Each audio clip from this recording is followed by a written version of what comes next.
let's talk e-bikes. As you've probably noticed, they're kind of a thing, kind of a hard to ignore thing, because every day in Colorado and across the country, more and more people are choosing e-bikes to get to work, to run errands, to take their kids to school, and even to deliver goods.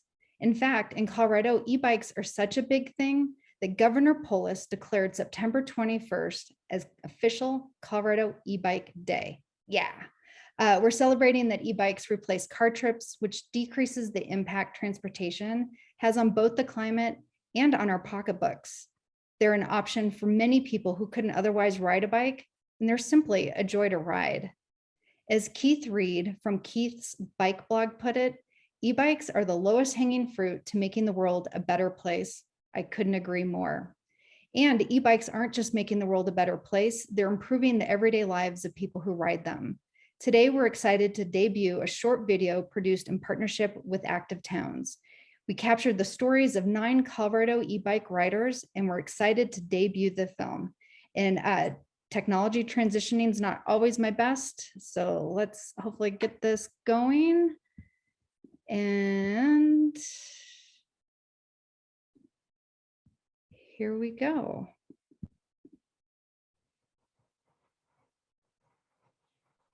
From city streets to regional trails, it's hard to ignore the rise of e-bikes. Colorado is proud to lead the nation in investments to make e-bikes more accessible for people and businesses who want healthy, climate-friendly transportation. Bicycle Colorado worked with state and local agencies to help develop programs like the Denver Climate Action Office program that will distribute 4,500 bikes this year, and the Colorado Energy Office program upcoming that will distribute $12 million in e-bike rebates. Let's learn how some of those investments are making a difference for Coloradans. My name is Frida Mitchell. I live in Denver, Colorado, and I love my e-bike. My name is Chris. I live in Southwest Denver, and I ride an e-cargo bike. Last year, my commute went from 6 miles to 20 miles, and this really makes it easy to ride in and commute every day. My name's Jamie. I'm the program director at Denver Food Rescue, and today I'm riding our Yuba Supercargo electric bike, which we use for moving food around the Denver metro area. Yo soy Julie González y es un honor y placer ser dueña de esta bicicleta electrónica que se llama Cereza. My name is Darnell Robinson.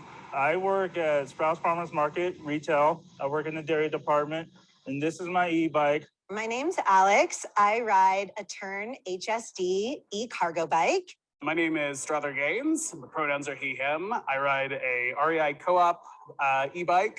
My name is Matt. My daughter and I are able to ride to school every morning, and I pick her up every day. My name's Rachel, and I ride a Class 3 V-Volt that I affectionately have named the Martian Lander.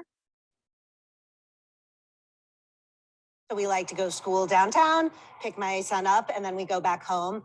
But we also like to take the bike. We start exploring different playgrounds in the neighborhoods. He loves to go to Target. We go to the grocery store. I use the e-bike every day.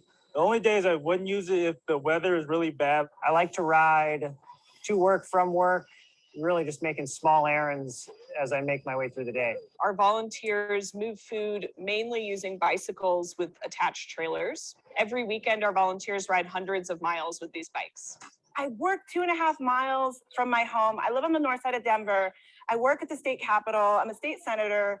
And to be able to actually ride my e-bike, and it's actually faster to get there on my e-bike than it is for me to drive in. Some of the places that I ride to are the Auraria campus every morning, to the grocery store, and then just cruising around. Honestly, I just ride. In the 5 weeks I've been riding, I've put 800 miles on it. My hope right now is to commute at least 2 out of 4 days a week to school. I ride it to go to work, run errands, and just to get around my town. I love it.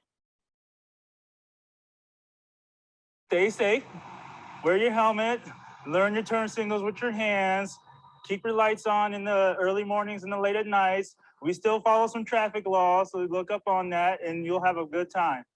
The weight loss. I lost 20 pounds, so I love the e-bike. Get on the bike, you will lose 20 pounds because I did it, and you'll love it, you'll love it. If I can ride my bike, it changes my whole mood and outlook for the day. You'll find that you just get to ride more, and you'll enjoy riding more, and people will look at you and wish they were riding an e-bike too.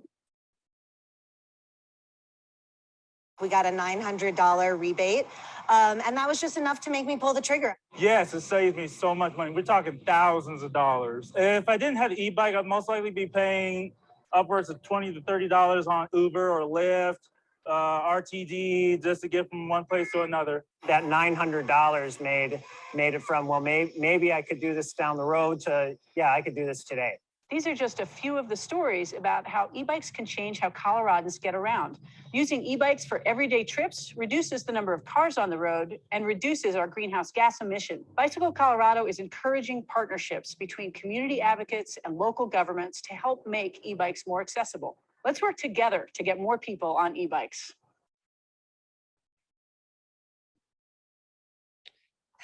Awesome. I don't know about you, but that was pretty electrifying. Huge thank you to John Zimmerman with Active Towns and to our amazing e-bike storytellers. Now it's my pleasure to introduce our moderator and familiar face from the video, Alex Simon. Alex is a public health advocate with CoPIRG, where she leads campaigns to promote a healthier, cleaner, and safer world with a focus on transportation electrification, clean water access, and kids' public health issues. As you just learned, Alex can be spotted riding her electric cargo bike around town, often accompanied by her adorable son and her dog. Alex, happy to hand it off to you. Thank you so much, Rachel. And I'd like to go ahead and invite our panelists to go ahead and turn your videos on and join us. And thank you so much to everyone across the country who is joining us today. We at CoPIRG know that electric bikes are an important way to offer cleaner and healthier transportation options to people. And I'm thrilled to have a panel today that can speak directly to state and local strategies for increasing access to e-bikes, as well as the direct impact they're having on their riders. I'd like to take a brief moment to introduce our panelists, starting with Will Torr. In 2019, Will was appointed Executive Director of the Colorado Energy Office by Governor Jared Polis. In this role, he helped coordinate the development and implementation of the state's greenhouse gas reduction plan, which is an action plan to achieve the state goal of a 90% reduction in greenhouse gases from 2005 levels by 2050. Previously, Will has served as mayor of Boulder, Boulder County Commissioner, Transportation Program Director at the Southwest Energy Efficiency Project, as well as the chair of the Denver Regional Council of Governments. Glad you could join us today, Will. Our next panelist is Elizabeth Babcock. Liz is the Deputy Director of the Denver's Office of Climate Action, Sustainability, Resiliency, and is an avid biker. She oversees a $40 million climate protection fund, which seeks to eliminate greenhouse gas emissions and increase community resilience, and leads projects on grid decarbonization, electrified mobility, carbon-free buildings, workforce development, environmental justice, climate adaptation, and resilience. Previously, Liz helped Denver win the Mayor's Challenge for an innovative school-based air quality monitoring program and created an income-qualified weatherization program. So glad you're joining us today, Liz. Our next panelist is Dr. Ash Lovell. Ash Lovell. Dr. Ash Lovell. As the Electric Bicycle Policy and Campaign Director, Ash leads People for Bikes electric bicycle policy and campaign initiatives. She leads People for Bikes policy work on electric bikes at the federal, state, and local levels, and is currently helping roll out the industry's electric bicycle battery recycling program. Prior to joining People for Bikes, Ash brought people together around big social and environmental projects, including urban sustainability and landscape conservation for the National Park Service. When she's not out building coalitions, you can find Ash biking her two boys around the Front Range on her electric cargo bike. Glad you're here today, Ash. We'll also be joined by Peep Van Heuven. Peep is the Government Relations Director for Bicycle Colorado and leads statewide efforts to improve bike infrastructure, policy, and access, including passing road safety laws like the Colorado Safety Stop and Vulnerable User and Bike Lane bills. She formed the Denver Streets Partnership in 2016 to help advance multimodal advocacy, helped launch one of the nation's first bike sharing programs, and the installation of the city's first multi-block protected bike lane. Prior to her transportation advocacy work, Peep worked as a nonprofit leader in environmental stewardship and STEM education, and as an NCAA athletic administrator and college coach. Thanks for joining us, Peep. And our final panelist is Darnell Robinson. Darnell lives in the Park Hill neighborhood of Denver and works at Sprouts Market. You'll recognize him from the video. He's one of the initial 13 participants in the Colorado Can Do mini pilot opportunity administered by the Colorado Energy Office in 2020 to help essential workers solve a transportation need. All participants reported using their e-bikes at least 3 times a week, and some, like Darnell, continue to use it every day. So glad you could join us, Darnell. So as we get started, I'd like to invite each panelist to answer one question, which is, at this moment in time, what is the opportunity e-bikes are creating, or what problem can they solve? Will, would you like to start us off? Yeah, happy to. I think from the state perspective, we see e-bikes as a really elegant approach to solving part of our transportation pollution problem. Transportation is now the single largest source of greenhouse gas emissions in the state and is a major source of the nitrogen oxide pollution that contributes to our ozone problem in the Denver area and the Northern Front Range. And we know that e-bikes are a great tool for, giving people opportunity to get around in a way that's not only fun and healthy, but we know from research really helps to replace car trips with essentially zero emission e-bike trips. And so we really see it as a very powerful tool going forward, and one that I think we're just at the very beginning of a major transition to e-bikes. Yeah, absolutely. Thanks for sharing that. Ash, please feel free to respond next. What kind of problem do you think e-bikes are helping us solve right now? So many problems. As the e-bike director for People for Bikes, I get to talk about this every day. I'll keep my answers short, but if anyone wants to talk about this at length, I'm happy to. I think the health issue with electric bicycles is a really great one. We know that electric bicycles help people ride farther and sometimes faster, but what we also know is that they keep people riding more often than you do with traditional bicycles. So as we think about, getting people to remain active, both in terms of physical health, but also mental health, emotional health. How do we think about how electric bicycles can, while decongesting our streets, improving our air quality, getting people out of cars, how they can also help with kind of all of the health challenges that we're seeing as well? That's great. Thank you so much for sharing that, Ash.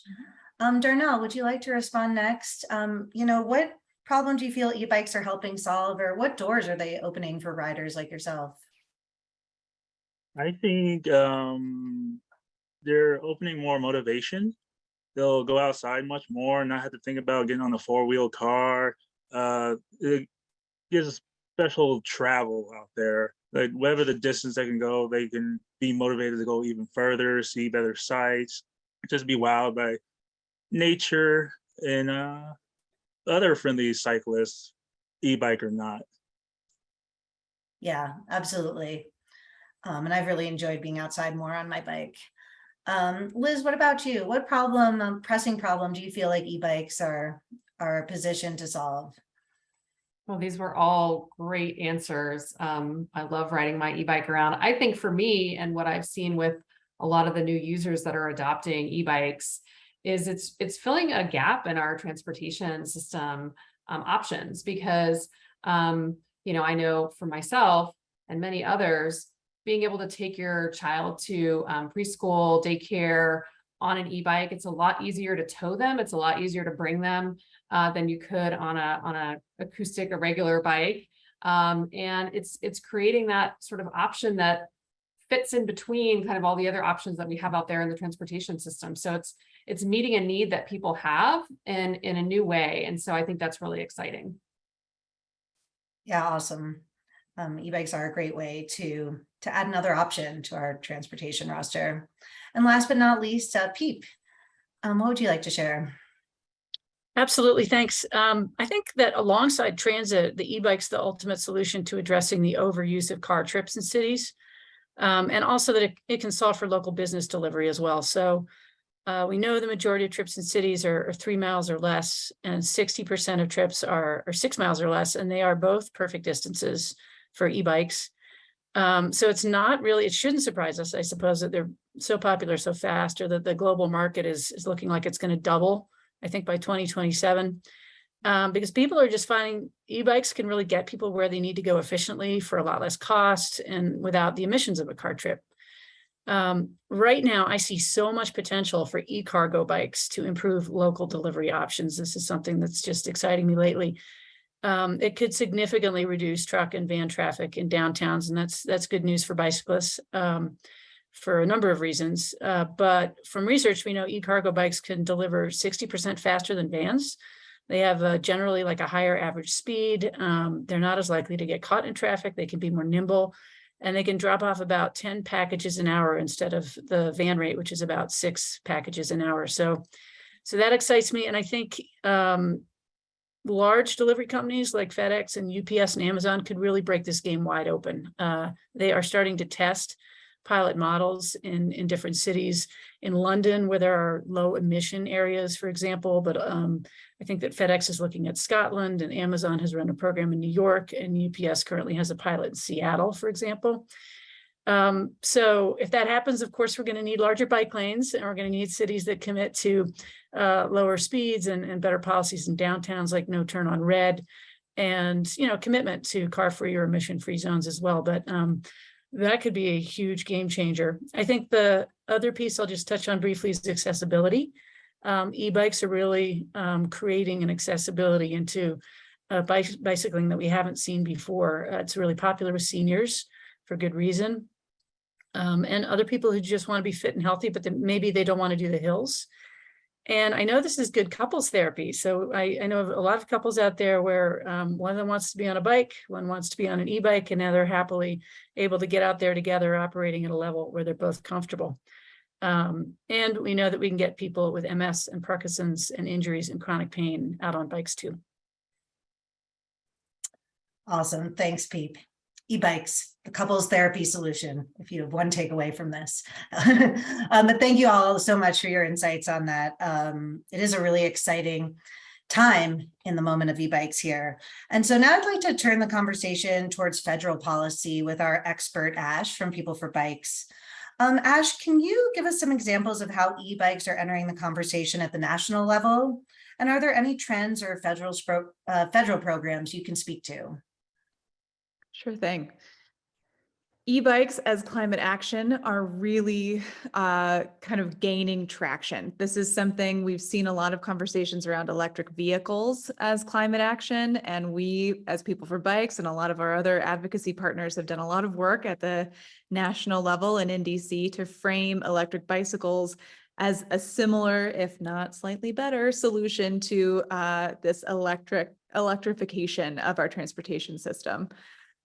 We worked so hard to try and get electric bicycle incentives into the Inflation Reduction Act.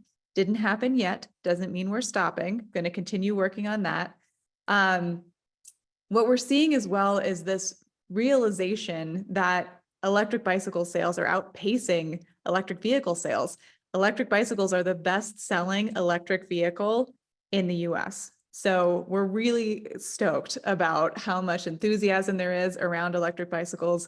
And we're working really hard to kind of reframe this understanding of the expense related with an electric bicycle. We know that having these incentive programs is really important. But if you think about replacing car trips with bike trips, that expense, the difference between buying a new electric vehicle versus buying a new electric bike is pretty significant. So we're working a lot on kind of reframing how an electric bicycle can be used. Peep, I loved your comments about decongesting urban centers by using electric cargo bikes. This is something that People for Bikes is also leaning into a lot. We are working with the Urban Freight Lab out of Seattle, the leaders in kind of the academic space on all these potential applications of commercial electric cargo. And we actually have a white paper coming out with them in early next year that I will share broadly. So exciting moves there as well. The other piece of the electric bicycle pie is the recreational piece. So there's e-mountain, for every type of bicycle, there is a type of electric bicycle. There's e-mountain bikes, there's e-cargo bikes, there's e-commuters, e-gravel, all of that. We're also really interested in working with our national level partners on decongesting trailheads. If you live in Colorado, you know that our Front Range trails are extremely congested. How can we use our electric bicycles of all kinds to get to these trailheads, to enjoy this type of thing? This is something that we can do whether we're going to Red Rocks or if we're somewhere, deeper into the mountains, something we're interested in working with our federal partners as well. And my last comment is e-bikes as couples therapy. Yes, please. I actually rode on the back of our electric cargo bike yesterday for a date night and I couldn't stop grinning. If anyone has ever tried this, oh, it's just the best thing ever. So fun. I cede my time. Awesome. Thank you so much, Ash. And that was a great overview of some of the local ways, Denver Front Range trailheads up to the national scope of the work you guys at People for Bikes are doing around electric bikes. And so really appreciate that.